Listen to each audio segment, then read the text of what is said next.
Is cancel culture an effective way to hold individuals and organizations accountable, or does it stifle free speech and promote mob mentality? Go. Can I ask you a question off of that? Yes. Can you define stifle? Um, does it like promote essentially? Does it like promote, or I'm sorry, stifle would probably I'm guessing stifle means does it conflict with? Final answer. Nice. Cancel culture is not an effective way to hold individuals and organizations accountable because, in my opinion, it just silences their voice and creates a outrage.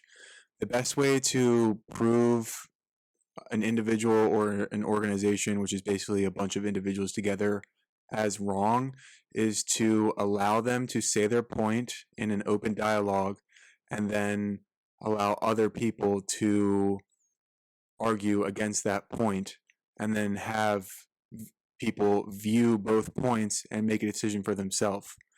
When you take the voice away from one party, you're not just making the other party seem that their point is valid and the person that was canceled is invalid. It is a negative output for the future of the world when you shut down one side of the argument instead of having both sides be able to explain their argument. People are smart and reasonable for the most part, and they're going to make a decision based on logic. But if you make an emotional decision by canceling someone, it's not logical and it has negative, illogical repercussions. I agree with most of that, but I guess a follow-up question to that would be, what if someone's just a horrible person and this person maybe has a reputation for being negative or a certain way and impacts a lot of different people? What if there is somebody that has a lot of power and they're known for doing horrible things or treating their employees horrible at a company or something of that sort, and it's just widely known? What if someone pops up like that? And w- in that situation, would you favor cancel culture if it means getting someone who's obviously a bad asset out of the position that they're in? I will say this definitively that I disagree with canceling anybody in this world because hearing their argument is allowing them to cancel themselves and decrease their audience. And the audience that stays with them, they are going to have the same type of response from the world.